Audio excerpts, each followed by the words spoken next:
전략 포인트 살펴보는 시간입니다. 현물시장의 전략부터 알아보겠습니다. 현대증권 배성영 연구원과 함께하죠. 연구원이 안녕하세요. 네, 안녕하세요. 네, 오늘 장 어디에 중심을 두고 보고 계신가요?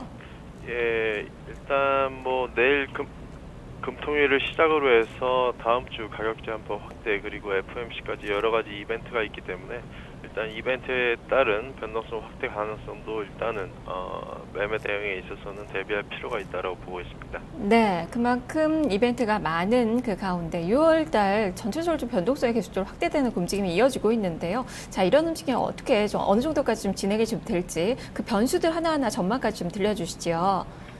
예, 일단 우선적으로는 해외 쪽에서 가장 큰 변수를 볼 수 있는 FOMC가 다음 주 6월 16일, 17일 이틀 동안 예정되어 있는 상황인데요.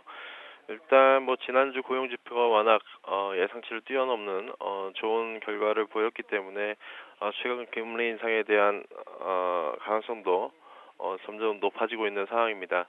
현재까지는 역시 이제 9월 정도 금리 인상이 처음 이뤄질 가능성이 크다라고 판단을 해볼 수가 있겠는데요.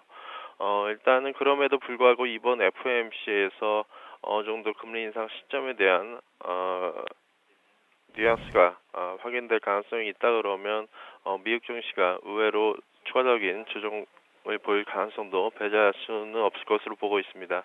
현재 미국 시장이 다소 이제 경기 정상화보다 주가가 빠른 속도로 상승을 하면서 밸류에이션 매력이 다소 떨어진 그런 시점이기 때문에 최근 미국 증시 흐름이 다소 완만한 조정세를 보이고 있지만 추가적으로 하락 변동성이 커진다 그러면 우리 시장에도 영향을 미칠 가능성이 있어 보이고요. 일단은 미국 금융시장 내에서는 채권시장의 변동성 확대 여부에도 주목할 필요가 있어 보입니다. 일단 내부적으로는 내일 금통위에서 금리 인하 여부를 두고 현재 가능성에 대해서 논란이 있는 상황인데요. 현재 시장에서는 일단 25bp 정도의 금리 인하가 이루어질 것으로 예상하고 있습니다.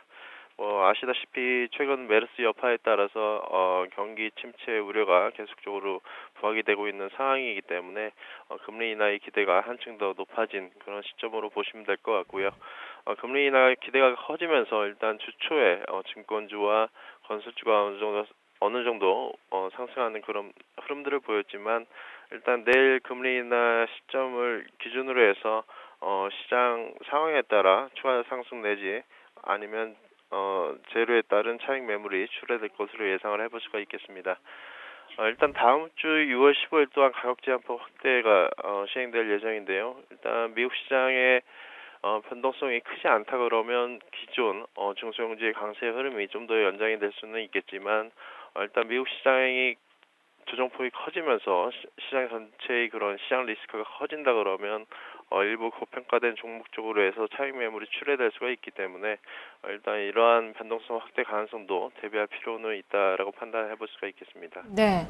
자, 그렇다면 전략을 좀 어떻게 세워봐야 되는 건가요? 차익 매물이 나올 가능성도 좀 주의를 해보자라는 그 관점이시고, 그렇다고 또 중소형주를 보자니 또 가격 제한법 확대에 또 영향을 받는다면 이쪽도 좀 쉽지는 않을 것 같고, 전략 어떻게 주실까요? 예, 우선적으로는 역시 이제 대형주 내에서 2분기 실적 호전과 그리고 밸류에이션 매력이 아직도 상당히 있는 그런 섹터 쪽으로 좀 집중하는 전략도 좋다라고 판단해 볼 수가 있겠습니다.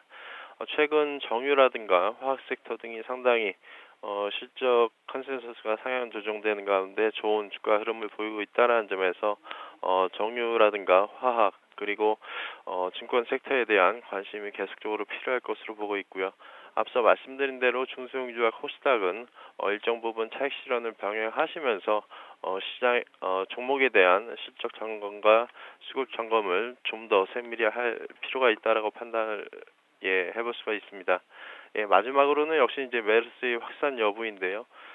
메르스 확산 여부에 따라서 국내 경기의 그런 방향성이나 변동성에 있어서 어느 정도 상당히 영향을 미칠 만한 그런 재료이기 때문에 메르스가 추가적으로 확산된다 그러면 아무래도 작년 세월호 여파에 따른 내수 부진과 같은 사례들이 다시 나타날 가능성이 있기 때문에 그에 따른 섹터별 대응이 좀 더 필요할 것으로 보고 있습니다. 네, 알겠습니다. 말씀 잘 들었습니다. 네, 감사합니다. 네, 지금까지 배성영 연구원과 함께 현물시장의 전략을 알아봤습니다. 자,